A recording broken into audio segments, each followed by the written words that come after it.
का नाम ये कंबोधिलाल है, कैसा ही रंगो रूप है पैसा ही माल है।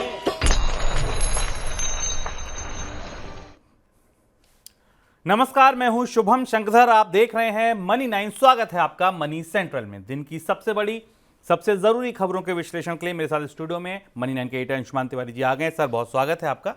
अंशुमान जी से चर्चा शुरू करें उससे पहले देखिए आप कौन सी बड़ी खबरें आज हमारे शो का हिस्सा हैं। शुरुआत कार की एक खबर के साथ। कारों का वेटिंग पीरियड जो है वो कम हो गया है।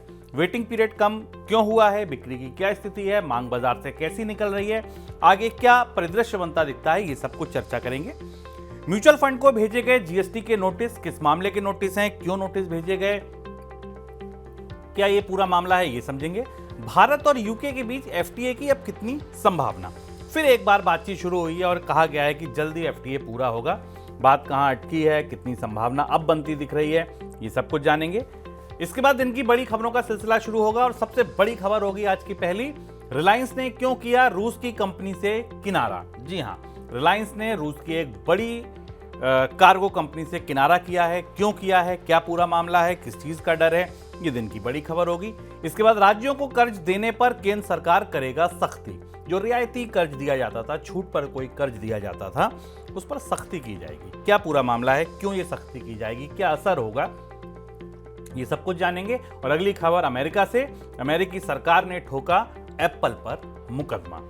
एप्पल पर आरोप लगा कि वो मोनोपोली का इस्तेमाल करते हैं, एकाधिकार करते हैं, गलत प्रैक्टिसेस अपना रहे हैं और इस पर तगड़ा जुर्माना लगा है, तगड़ा मुकदमा भी ठोका गया है। जुर्माना नहीं लगा है, मुकदमा ठोका गया है। इस पर भी आज हम चर्चा करेंगे। शुरुआत कार की खबर के साथ। कारों के वेटिंग पीरियड कम होकर प्री कोविड लेवल के पहले पर आ गए हैं। अभी औसत वेटिंग पीरियड करीब 26 दिन का है। ऐसे में ग्राहकों को कारों की डिलीवरी जल्द मिलना शुरू हो गई है। दिसंबर के आखिर में ये वेटिंग पीरियड 60 से 65 दिन का था, यानी कि 2 महीने तक वेट करना पड़ता था। मौजूदा समय में डीलर्स के पास करीब 3 लाख यूनिट की इन्वेंट्री भी है। सर, वेटिंग पीरियड कम हुआ तो क्या बिक्री की स्थिति सुधरी? ऑटोमोबाइल बाजार अपनी वास्तविकताओं से और हकीकत से खुद को एडजस्ट कर रहा है। ग्राहकों के लिए अच्छी खबर है कि जिनको कार खरीदनी है उनको अब लंबे समय तक वेटिंग नहीं करनी पड़ेगी। 2 महत्वपूर्ण बदलाव हुए हैं बाजार में जिनकी वजह से कारों की प्रतीक्षा या कारों का इंतजार अब कम हुआ है। पहली चीज़ तो ये कि जो चिप्स की सप्लाई थी, जो कोविड के दौरान 2022-23 के दौरान, 21-22-23 के दौरान चिप्स की सप्लाई में आपूर्ति में समस्याएं थी, वो अब ईज आउट होने लगी। इसलिए पूरी दुनिया में कारों की आपूर्ति की व्यवस्था अब ठीक हो रही है। चाहे वो भारत का बाजार हो, यूरोप का बाजार हो, एशिया का बाजार हो, टोयोटा, फॉक्सवैगन, इनकी सबकी कारों की आपूर्तियां सामान्य हो रही हैं क्योंकि चिप्स की आपूर्ति बेहतर हो गई है, पुर्जों की आपूर्ति बेहतर हो गई। एक बड़ी बाधा थी कंपनियों के सामने कारों को बनाने में, उत्पादन करने में। दूसरा, भारतीय बाजार अब सेटल हो गया। छोटी कारें सीमित संख्या में बिक रही हैं, मझोली और बड़ी कारों की बिक्री हो रही है। उसमें मझोली कारों की बिक्री हो रही है, एसयूवी की बिक्री हो रही। कंपनियों ने अपने उत्पादन सिस्टम्स को एडजस्ट कर लिया है बाजार की इस नई मांग के हिसाब से और अब उनकी प्रोडक्शन लाइन्स इस बात के लिए तैयार हैं। इस बीच पिछले 6 महीने के दौरान भारत के ऑटोमोबाइल डीलर्स ने अपनी इन्वेंट्री क्लियर की है। अपनी इन्वेंट्रीज में जो गाड़ियां खड़ी हुई थी उन्हें बेचकर किनारे किया है और इसलिए अब परिस्थिति सामान्य होती दिखाई दे रही है, जहां आपको 1 महीने के औसत इंतजार पर कार की डिलीवरी हो जाती है। आमतौर पर बड़ी कारें ही बिक रही हैं। कारों की बिक्री भी अब इसी हिसाब से एडजस्ट होगी और आगे हमें इसके नतीजे दिखाई देंगे। Directorate general of goods and service tax intelligence ने म्यूचुअल फंड कंपनियों को एग्जिट लोड के लिए जीएसटी नोटिस भेजा है।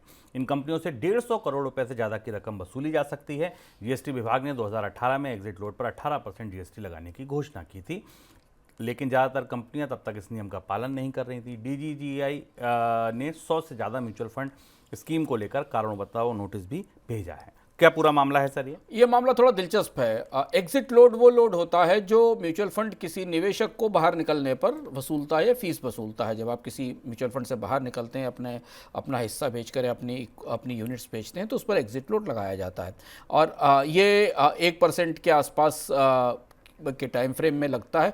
हुआ ये था कि कंपनियों ने 2018 की नोटिस के बाद इस जीएसटी की वसूली ही नहीं की थी और अब जीएसटी ने कहा है कि ये एग्जिट रोड पर जो एग्जिट रोड लगाकर कंपनियों ने ग्राहकों से वसूल लिया था, निवेशकों से वसूल लिया था, उसकी वापसी की जाए। इसमें कुछ मामलों में शायद एग्जिट रोड वसूला भी नहीं गया है क्योंकि लोग एग्जिट करके निकल गए हैं। अब जिम्मेदारी म्यूचुअल फंड कंपनियों की है कि उन्हें ये पैसा जीएसटी को वापस करना होगा। तो अगर बहुत सारे मामलों में जीएसटी नहीं लगाया गया है और आप लोग अपना पैसा लेकर म्यूचुअल फंड से बाहर निकल रहे हैं, तो ये विशुद्ध रूप से फिर कंपनी को अपनी जेब से, कंपनी को अपने खातों से भरना पड़ेगा। शेयर बाजार नियामक सेबी ने म्यूचुअल फंड्स को ऐसी स्कीमों को नया निवेश लेने से रोक दिया है जो विदेशी एक्सचेंज ट्रेडेड फंड्स में निवेश करती हैं। म्यूचुअल फंड दो तरह के होते हैं, एक विदेशी निवेश करते हैं, पहला तरीका सीधे स्टॉक्स खरीद के, दूसरा ईटीएफ खरीद के। तो अभी जो रोक लगी है वो ईटीएफ जिनकी यूनिट खरीदी जाती हैं जिन म्यूचुअल फंड से, उनमें विदेशी निवेश लेने पर लगी है। क्यों लगी है सर ये रोक? सेबी ने आदेश एमफी को भेजा है। आमतौर पर म्यूचुअल फंड उद्योग के लिए जो नियमों का अनुपालन कराने की जिम्मेदारी association of mutual fund of India की होती है और उसे ये भेजा है। भारत के जो म्यूचुअल फंड विदेशी ईटीएफ में निवेश करते हैं, यानी भारत से पैसा लेकर ईटीएफ में लगाते हैं, उसकी जो अधिकतम सीमा थी वो $1 बिलियन के आसपास थी। ये सीमा पूरी हो गई है, यानी इतना पैसा भारत से निकलकर विदेश के ईटीएफ में लगाया जा चुका है। और भारत में अगर आप म्यूचुअल फंड के निवेशक हैं तो आपको पता होंगे बहुत सारे फंड्स भारत में हैं जो विदेशी ईटीएफ में निवेश के विकल्प आपको देते हैं। और अब इस समय सीमा के पूरे होने के बाद सेबी ने इस पर रोक लगा दी है। दूसरी जो सीमा थी वो $7 बिलियन की थी, जहां भारत के म्यूचुअल फंड सीधे विदेश की इक्विटीज़ में निवेश करते थे। आपको बहुत सारे ऐसे म्यूचुअल फंड बाजार में मिलेंगे जो फैंग स्टॉक्स में नेस्डैक में के या टेक्नोलॉजी स्टॉक्स में अमेरिका में डाउ जोन्स के या नेस्डैक के स्टॉक्स में इन्वेस्टमेंट करते थे। उनकी $7 बिलियन की सीमा है, वो भी पहले ही पूरी हो चुकी है। तो यानी अब भारत से विदेश में म्यूचुअल फंड के जरिए निवेश की दोनों सीमाएं पूरी हो गई हैं। रास्ते अब बंद हो रहे हैं जब तक कि सेबी इस समय सीमा को, इस निर्धारित सीमा को, जो कि निवेश की सीमा है, इसे बढ़ाती नहीं है। सेबी ने स्टॉक ब्रोकर कारोबार निपटाने के लिए सिर्फ मजबूत बैंक एफडी और बैंक गारंटी का ही इस्तेमाल करने का प्रस्ताव दिया है। एफडी और बैंक गारंटी करने के लिए सिर्फ मजबूत बैंकों को ही चुना जा सकता है जो इक्विटी बाजार में व्यापार और निपटान का समर्थन करते हैं। सेबी की इस योजना को अंतिम रूप देना बाकी है। इसके लिए न्यूनतम पूंजी या नेट वर्थ और मिनिमम क्रेडिट रेटिंग के मापदंड तय किए जा सकते हैं। सर सेबी ऐसा क्यों कर रहा है? सेबी देखिए, भारत में पहली बार T+0 या एक दिन में ही सेटलमेंट की व्यवस्था लेकर आ रहा है और इसके लिए अब क्लियरिंग हाउस को और सेबी को उस तरीके की सुरक्षा व्यवस्था करने की ज़रूरत है जिससे कि डिफ़ॉल्ट ना हो, यानी ब्रोकर डिफ़ॉल्ट ना हो सके। तो ये पूरा सिस्टम बदला जा रहा है, खासा महत्वपूर्ण है। ब्रोकर या ट्रेडर्स जो ट्रेडिंग के लिए क्लियरिंग हाउस के पास जिस तरीके की ज़मानत या मॉर्टगेज रखते हैं, उसकी पूरी व्यवस्था में बदलाव किया जा रहा है। आमतौर पर वो बैंक एफडी रखते हैं, शेयर्स रखते हैं, स्टॉक्स रखते हैं। तो नई व्यवस्था में ये सेफ्टी प्लान है सेबी का जो चर्चा में है। और जब शॉर्टर ड्यूरेशन का एक दिन का सेटलमेंट साइकिल आएगा तो और ज़्यादा सख्ती की ज़रूरत होगी जिससे कि डिफ़ॉल्ट ना हो, लोग चूके नहीं। तो ये माना जा रहा है कि ब्रोकर्स अब कोलेट्रल के तौर पर, जमानत के तौर पर बैंक्स की एफडी रखेंगे, पर ये एफडी अच्छे और मजबूत बैंकों की होनी चाहिए और वो एफडी बैंक नहीं देगा, वो बैंक गारंटी बैंक नहीं देगा, बल्कि ब्रोकर का फंड होना चाहिए उसके बदले, ताकि बैंक्स इस पूरे मामले में ना फंस जाएं। इसके अलावा वो कैश भी दे सकते हैं, बैंक गारंटीज भी लाकर दे सकते हैं। ये उस सेटलमेंट सिस्टम की तैयारी की जा रही है जो भारत में लागू किया जाएगा और जिसमें अब एक दिन के सेटलमेंट सिस्टम की बात चलेगी, जिसमें शायद 20 से 25 शेयर शामिल करने का प्रस्ताव है। जी, उसका बीटा वर्जन आ गया है, 25 शेयरों को चुना गया है। ये बीटा वर्जन प्रॉपर सक्सेसफुली जब चल जाएगा उसके बाद ये पूरे बाजार पर व्यवस्था लागू कर दी जाएगी। भारत और यूके के बीच मुक्त व्यापार समझौता जुलाई तक घोषित होने की संभावना है। समझौते के बाद भारतीय निर्यातकों को यूके के रूप में एक बड़ा बाजार मिल सकता है। समझौते से जुड़े कानूनी पहलुओं पर अभी काम चल रहा है। माना जा रहा है कि समझौते पर सहमति लगभग बन चुकी है, एक छोटा सा हिस्सा रह गया जिस पर अभी बातचीत जारी है। सर अब कितनी संभावना दिख रही है? आपको पता भी है कि यूके में भी चुनाव होने वाला और भारत में भी चुनाव होना है। तो भारत में से जो सरकार की तरफ से जो नई गाइडलाइंस किया समय सीमा का जो संकेत मिला है वो जुलाई का है कि जुलाई तक समय सीमा में और समय सीमा में से तय किया जाना है। अभी लेबर इंटेंसिव विषयों पर यानी श्रमिकों की आवाजाही पर, लोगों की आवाजाही पर सहमति बनना बाकी है। टेक्सटाइल मशीनरी के ऊपर थोड़ी बहुत सहमति बन गई है। ऑटोमोबाइल को लेकर भी तस्वीर साफ नहीं है, लेकिन ऐसा संकेत दिया गया है कि दोनों पक्ष कई सारे विवादित मामलों को सुलझाने के करीब पहुंच गए हैं और अब इसके कानूनी मंजूरी की प्रक्रिया पूरी की जा रही है। लेकिन दोनों ही देशों में चुनाव होने वाले हैं, तो इसलिए ये जुलाई की समय सीमा, जैसे हम पिछले साल भी एक समय सीमा सुन रहे थे कि नवंबर तक, दिसंबर तक हो जाएगा, अभी इस पर इंतजार करने की ज़रूरत है। लेकिन भारत और यूके के बीच एफटीए की प्रक्रिया की बातचीत की प्रक्रिया रुकी नहीं है, उस पर गति दिखाई दे रही है। ई कॉमर्स कंपनी फ्लिपकार्ट ने सभी कर्मचारियों को 100% बोनस देने का ऐलान किया है। साथ ही प्रमोट होने वाले कर्मचारियों की सैलरी भी बढ़ेगी। कंपनी मेरिट लिंक्ड पे आउट देने जा रही है। फ्लिपकार्ट में लगभग 22,000 कर्मचारी हैं। पिछले साल कंपनी ने सीनियर लीडरशिप समेत 30% कर्मचारियों के वेतन वृद्धि को रोक दिया था। सर, ऐसा क्यों कर रही है कंपनी? अब फ्लिपकार्ट ने अपने पे आउट का, बोनस का और वेतन बढ़ोतरी का तौर तरीका बदला है और एक खासा चर्चा में है स्टार्टअप के बिजनेस में। पहली बार इस तरीके की प्रक्रिया फ्लिपकार्ट लेकर आई है, जिसमें कंपनी ने अपने कर्मचारियों की परफॉर्मेंस, उनका जीएमवी, उनके कंट्रीब्यूशन मार्जिन्स, उसमें और भी बड़े बाकी पैमाने हैं, उनको आधार बनाकर एक ऐसी प्रक्रिया रखी है जिसमें एक मुश्त पे आउट बोनस के तौर पर दिया जाएगा वेतन में बढ़ोतरी के बजाय। और एक किस्म का अपने तरीके का नया मॉडल होगा फ्लिपकार्ट जो लेकर आ रही है। और इसके साथ ईसॉप को लेकर भी फ्लिपकार्ट ने संकेत दिया है कि कर्मचारियों के लिए ईसॉप को लेकर नीति में भी थोड़ा बदलाव किया जाएगा। आगे बढ़ते हैं दिन की सबसे बड़ी खबरों की तरफ।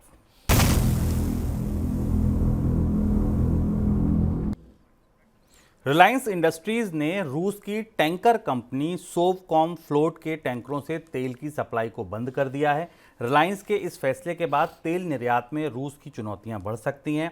दरअसल रूस की रिफाइनरियों पर यूक्रेन के ड्रोन हमलों के बाद रूसी कंपनियों को अपना सरप्लस तेल निर्यात करना मुश्किल हो सकता है। बैंकिंग प्रतिबंधों की वजह से रूसी कंपनियों को पहले से ही तेल निर्यात के भुगतान पाने में दिक्कत हो रही है। सर, रिलायंस ने ऐसा क्यों किया? किस बात का डर? आपको याद होगा, हम मनी सेंट्रल में आपको बता चुके हैं कि पिछले साल अक्टूबर के बाद से अमेरिका और नाटो ने खास तौर पर लक्ष्य बनाकर उन शिपर पर, उन टैंकर कंपनियों पर, उन बैंक्स पर और बीमा कंपनियों पर प्रतिबंध लगाए थे जो रूस के तेल को दुनिया के अन्य बाजारों में ले जा रही हैं। और माना जा रहा है कि ये जो निर्धारित सीमा तय की गई थी $60 प्रति बैरल की, उसका उल्लंघन है। और ये जो कंपनी जिस पर प्रतिबंध लगाया गया है, ये कंपनी रिलायंस को रूस के तेल की आपूर्ति सप्लाई करती थी। इस कंपनी का नाम सोवो कॉमफ्लोट है और ये रशियन ऑयल कंपनी है। भारत में रिलायंस रूस की यूराल ग्रेड क्रूड का बड़ा ग्राहक है और पिछले 2-3 साल में रिलायंस ने रूस से कच्चे तेल का बड़ा आयात किया है और उसे भारत में रिफाइन करके यूरोप के बाजारों में भेजा है। और अब ये पहला संकेत है कि भारत के रिफाइनर्स को अभी डर लगने लगा है कि प्रतिबंधों की आंच उन तक आ सकती है, क्योंकि तेल के कारोबार में कई सारे भागीदार होते हैं, कई सारी सेवा कंपनियां होती हैं। तेल उत्पादक कंपनी के साथ बीच में टैंकर शिपिंग कंपनी होती है, बैंकर्स होते हैं जिनके जरिए भुगतान किए जाते हैं, इंश्योरेंस कंपनियां होती हैं, तमाम तरीके के एजेंट्स होते हैं जो इन सेवाओं को बनाते हैं, और उन सब पर अब प्रतिबंध के तहत सख्ती हो रही है। इससे लगता है कि अब भारत के और भी रिफाइनर्स या भारत की और भी कंपनियां तेल रिफाइनरीज रूस से तेल लेना बंद करेंगी, क्योंकि प्रतिबंध का खतरा उन तक पहुंच रहा है। जो राज्य केंद्र सरकार प्रायोजित योजनाओं के लिए ब्रांडिंग गाइडलाइन का पालन नहीं कर रहे हैं, उन्हें केंद्र से मिलने वाले सस्ते कर्ज से हाथ धोना पड़ सकता है। केंद्र सरकार राज्यों को 50 साल के लिए 50 ईयर कैपेक्स लोन विंडो के जरिए रियायती दरों पर कर्ज उपलब्ध कराती है, लेकिन अब सरकार इस सुविधा के लिए कठोर शर्तें ला सकती है। सर, कैसी सख्ती की जाएगी, कैसे सजा दी जाएगी? ये मामला थोड़ा दिलचस्प है। चुनाव के बीच केंद्र और राज्यों के बीच विवाद, झगड़े और सत्ता पक्ष और विपक्ष के बीच मतभेदों के बीच एक महत्वपूर्ण खबर आई है, खासी महत्वपूर्ण खबर है कि केंद्र सरकार जो स्कीमें चलाती है, राज्य सरकारें उनका नाम बदल देती हैं, राज्य सरकारें उनकी ब्रांडिंग बदल देती हैं। और ऐसा देखते हुए केंद्र सरकार पहली बार ऐसा करने की तैयारी कर रही, जो भारत में शायद अभी तक नहीं हुआ होगा, कि जिन राज्यों ने इनकी ब्रांडिंग बदली या जिनका नाम बदला, उन्हें जो मिलने वाले कैपेक्स, रियायती कैपेक्स लोन है 50 साल के लिए दिए जाते हैं, उन पर जो कंसेशनल फंडिंग है उसमें कटौती की जाएगी। करीब 55,000 करोड़ रुपए के लोन दिए जाने हैं अगले 1-2 सालों में। 1,30,000 करोड़ रुपए के आसपास के कैपेक्स लोन राज्य पहले ही ले चुके हैं। ये लोन केंद्र सरकार ने कोविड के बाद देने शुरू किए थे, जिससे कि राज्य सरकारें अपने यहाँ पूंजी खर्च का इस्तेमाल करते हुए सड़क, पुल, पुलिया और बाकी निर्माण कर सकें। लेकिन ऐसा माना जा रहा है कि केंद्रीय सहायता से चलने वाली स्कीमें, जो कि पूरी तरह केंद्र की स्कीमें होती हैं, उनका राजनीतिक रूप से लाभ लेने की कोशिश की जा रही है। और इस प्रक्रिया को लागू करके अब राज्यों को सजा दी जाएगी, सख्ती दी जाएगी कि वो केंद्र की स्कीमों को केंद्र के नाम से ही लागू करें। चुनाव आयोग ने राजनीतिक दलों से कहा है कि चुनाव प्रचार के दौरान स्कीमों की घोषणा करते समय उन्हें ये भी बताना होगा कि उन मुफ्त स्कीमों पर कितना खर्च आएगा और किस वर्ग के लिए कितने लोगों को इस योजना में शामिल किया जाएगा। इस मामले पर सुप्रीम कोर्ट में सुनवाई से पहले चुनाव आयोग ने राजनीतिक दलों को ये प्रस्ताव दिया है। माना जा रहा है कि मुफ्त योजनाओं की घोषणा के मामले पर सुनवाई के दौरान सुप्रीम कोर्ट भी चुनाव आयोग के इस प्रस्ताव पर विचार कर सकता है। सर, क्या है प्रस्ताव में शामिल? पिछले करीब करीब 2-3 साल से अलग अलग मंचों पर सुप्रीम कोर्ट और इलेक्शन कमीशन के मंचों पर यह चर्चा चल रही है कि चुनाव में जाते समय जो राजनीतिक दल हैं जिस तरीके के वादे करते हैं उनका बड़ा वित्तीय असर पड़ता है, जिनको फ्रीबीज कहा जाता है, पॉपुलिस्ट या लोक लुभावन घोषणाएं होती हैं जिन्हें बाद में उठाना पूरा करना बजटों के लिए भारी पड़ता है। और इस पर तमाम अलग अलग तरीके की डिबेट्स हैं। राजनीतिक दल दोनों पक्ष में रहते हैं। दूसरे राज्य के चुनाव के दूसरे राज्य में किसी राज्य में कोई राजनीतिक दल इस तरह की घोषणाओं को गलत बताता है और दूसरी जगह से सही बताता है। लेकिन ये मामला अब सुप्रीम कोर्ट के सामने है। उस सुप्रीम कोर्ट के में सुनवाई से पहले इलेक्शन कमीशन ने ये प्रस्ताव दिया है सुप्रीम कोर्ट को भी और राजनीतिक दलों को भी कि एक ऐसी व्यवस्था तय की जाए जिसमें राजनीतिक दल वादा करने से पहले हिसाब लगाएं कि उसका खर्चा क्या होगा। ऐसा बताया जा रहा है कि इलेक्शन कमीशन ने चुनाव आयोग के सामने जो अपना जवाब रखा है और जो अपना प्रस्ताव इलेक्शन कमीशन ने जो सुप्रीम कोर्ट को अपना प्रस्ताव भेजा है और अपना जवाब भेजा है उसमें एक लंबा फॉर्म भेजा है और उस फॉर्म में पॉलिटिकल पार्टी से ये भरने के लिए कहा जाएगा। अगर ये फैसला लागू होता है तो उन पॉलिटिकल पार्टी से भरने के लिए कहा जाएगा कि वो जो भी वादा कर रहे हैं उसका फाइनेंशियल इम्प्लीकेशन क्या है, उसकी वित्तीय लागत क्या है। और ये बात स्पष्ट रूप से इलेक्शन कमीशन को बताई जाएगी। जैसे कि कोई अगर कोई वादा करता है कि वो मुफ्त साइकिल देगा या कोई वादा करता है कि मुफ्त सिलेंडर देगा तो उसकी आर्थिक लागत क्या होगी। अब दिलचस्प देखना होगा कि सुप्रीम कोर्ट इस मामले पर क्या फैसला लेता है। और अगर ऐसा होता है तो एक नए तरीके का डिस्क्लोजर नॉर्म, एक नए तरीके की घोषणा राजनीतिक दलों को और भी भरनी पड़ेगी। इससे पहले वो अपने इनकम के, खर्च के और अपने आपराधिक मामलों के और बाकी चीज़ों का ब्यौरा देते हैं, पर अपनी घोषणाओं का वित्तीय असर क्या होगा इसकी भी घोषणा या इसका भी दस्तावेज इलेक्शन कमीशन को देना होगा।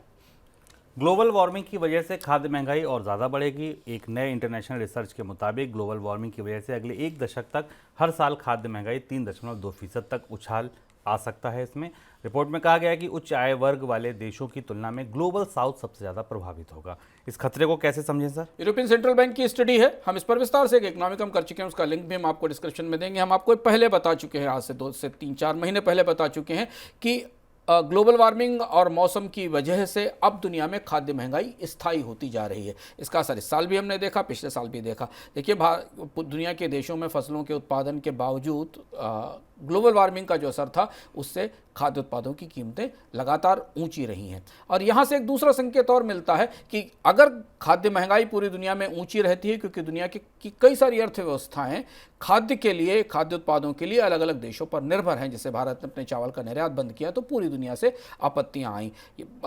रूस का, यूक्रेन का गेहूँ अफ्रीका के लिए ज़रूरी है, भारत का चावल यूरोप के बाज़ारों के लिए ज़रूरी है, ऑस्ट्रेलिया और कनाडा का गेहूं दुनिया के अन्य देशों के लिए ज़रूरी है। ऐसी स्थिति में ग्लोबल फूड ट्रेड में बड़े बदलाव होंगे, क्योंकि जब मौसम के असर के कारण दुनिया में अनाज की कमी होगी तो उसका असर खाद्य उत्पादों की कीमतों पर, खाद्य सप्लायरों पर भी पड़ेगा। दूसरी महत्वपूर्ण बात है कि अगर आपको लगता है कि ब्याज दरों में कमी और ब्याज दरों में शून्य ब्याज दरों का दौर लौट कर आएगा, उसकी संभावना भी अब नगण्य दिखाई देती है। क्योंकि अगर खाद्य उत्पादों में महंगाई लगातार जारी रहती है लंबे समय तक, तो बैंकर्स अब उतनी आसानी से ब्याज दरों में कटौती नहीं कर पाएंगे जो हमने पहले देखी थी। तो महंगाई थोड़ा जिद्दी होकर, मजबूत होकर जमती दिखाई दे रही है और उसका एक बड़ी वजह है मौसम या ग्लोबल वार्मिंग है। आईफोन बनाने वाली कंपनी एप्पल के लिए अमेरिका में मुश्किलें बढ़ सकती हैं। अमेरिका के जस्टिस डिपार्टमेंट और 16 सरकारी वकीलों ने टेलीकॉम मार्केट में मोनोपोली चलाने के लिए गुरुवार को एप्पल पर मुकदमा दर्ज किया है। एप्पल पर आरोप लगा है कि उसने बाजार में ऐसी कंपनियों को सेवाएं देने से रोका है जो वैसी ही सेवाएं देती हैं जैसी एप्पल उपलब्ध कराती है। सर, क्या पूरा मामला है ये? अमेरिका के नियामक अब मोनोपोलीज के पीछे पड़ गए हैं। अमेरिका में पिछले 4-5 साल से एप्पल, गूगल और फेसबुक की मोनोपोलीज पर अलग अलग मंचों पर सुनवाई चल रही थी, अमेरिकन कांग्रेस में भी, जस्टिस डिपार्टमेंट में भी। और अंततः ये इतना बड़ा मामला उभर कर सामने आया, खासा बड़ा फैसला है कि अमेरिका के जस्टिस डिपार्टमेंट ने एप्पल पर एक मोनोपोली का मुकदमा किया है। मोनोपोली के मामले में मैं उसे अदालत में खड़ा किया है। एप्पल के ऊपर आरोप यह है कि एप्पल तमाम ऐसी सेवाएं देता है जो दूसरे लोग नहीं दे सकते हैं और दूसरे लोगों को रोका जाता है। अगर वो दिया जाए तो एप्पल की सेवाओं की कीमतें कम हो सकती हैं। चूंकि एप्पल के पास एक्सक्लूसिव मोनोपोली है तो इसलिए वो मनमानी सेवाएं हासिल करता है या लेता है, जो कि नहीं होना चाहिए। आपको याद रखना होगा कि अमेरिका में मोनोपोलीज के केस, कंपटीशन के केस खासे बड़े और महत्वपूर्ण होते हैं और इतिहास में हर 15-20 साल बाद और 25 साल बाद ऐसा होता है कि अमेरिका में कानूनी तौर पर बड़ी मोनोपोली तोड़ी जाती हैं, जैसा माइक्रोसॉफ्ट के साथ इंटरनेट एक्सप्लोरर को लेकर हुआ था, जैसे इससे पहले कई कंपनियों के साथ हुआ था। एप्पल का यह मामला पूरी दुनिया के लिए नज़ीर बन सकता है, क्योंकि अमेरिका जहां से एप्पल निकल कर आता है, जो उसका अपना देश है, वहीं अगर उसके ऊपर एकाधिकार और मोनोपोली का आरोप लगा है तो आप मान के चलिए कि दुनिया के अन्य देशों के रेगुलेटर्स भी एप्पल को माफ़ नहीं करेंगे। और अब एप्पल पर एकाधिकार और मोनोपोली के मामले दुनिया के अन्य देशों में भी बनते नजर आएंगे। अब समय झटपट खबरों का।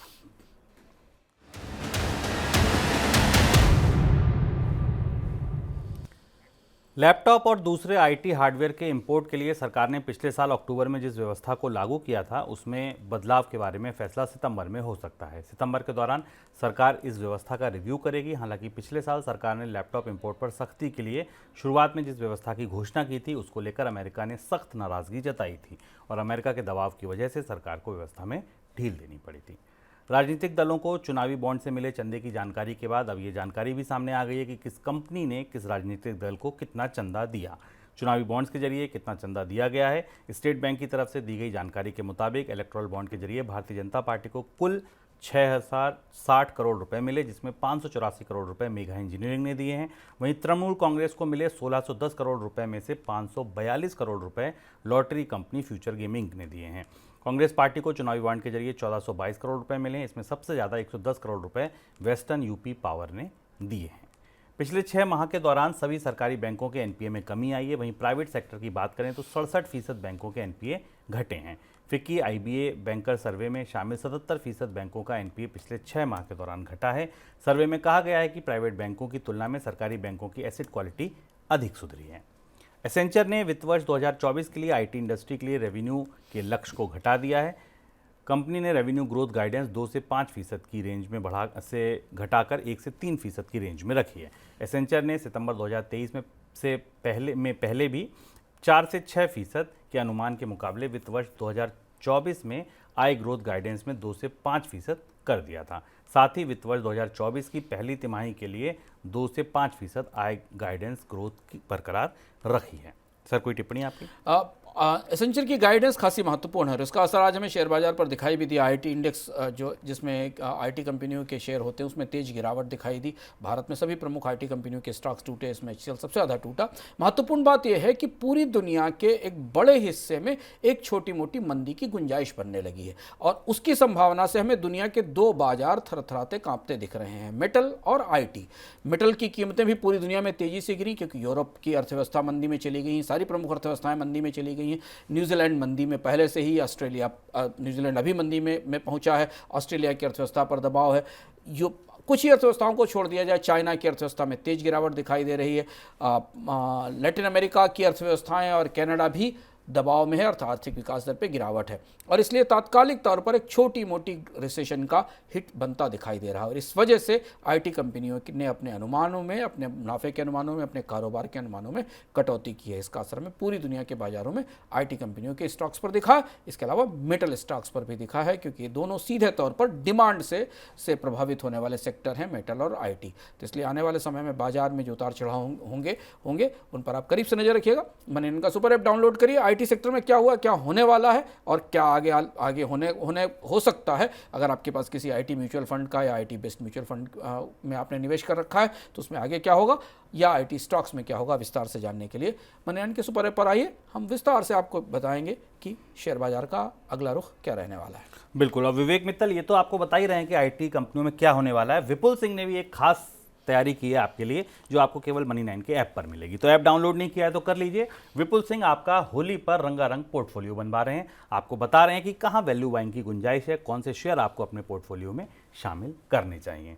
तो अब तक डाउनलोड नहीं किया है तो ऐप अब बिल्कुल ज़रूर सबसे पहले डाउनलोड कर लीजिए। अगली मुलाकात आपसे होगी रविवार को इकोनॉमिक में। सर, वहाँ क्या खास होगा? हाँ, और इकोनॉमिकम भी मनी 9 के सुपर ऐप पर ही मिलेगा। इस बार इकोनॉमिकम में आपको ये बताएंगे कि आखिर सेबी को क्या सूझी कि उसने भारत में म्यूचुअल फंड्स को ये कहा कि वो अस्पताल में जाएं और अपनी सेहत का रिपोर्ट कार्ड सामने पेश करें। सेबी को आखिर ऐसा क्यों करना पड़ा कि स्मॉल कैप और मिड कैप स्टॉक्स में जो तेजी चल रही थी उस तेजी में पिन चुभाना पड़ा और सेबी के कि चेयरमैन को ये कहना पड़ा कि ये सारी तेजी धुआं है, बुलबुला है, इससे बचकर रहें। नियामक आमतौर पर इतनी सख्ती से नहीं बोलते। वजह क्या थी? भारत के स्टॉक मार्केट के अंदर और म्यूचुअल फंड के अंदर आखिर चल क्या रहा है?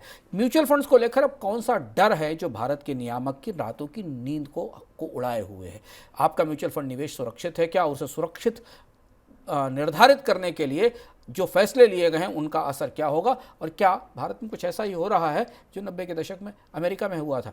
इस बार विस्तार से समझिए सेबी के स्ट्रेस टेस्ट के पीछे की कहानी। इस बार विस्तार से समझिए कि भारत के स्मॉल कैप और मिड कैप शेयरों के भीतर जो बुलबुला या जो फ्रॉथ बना वो आखिर क्यों बना और सेबी से इतना क्यों डर रहा है? इकोनॉमिकम में मनी 9 के सुपर ऐप पर। और इकोनॉमिकम के बाद मंगलवार को मनी सेंट्रल के नए एपिसोड के साथ मैं फिर आऊंगा। तब तक के लिए दीजिए इजाजत। नमस्कार।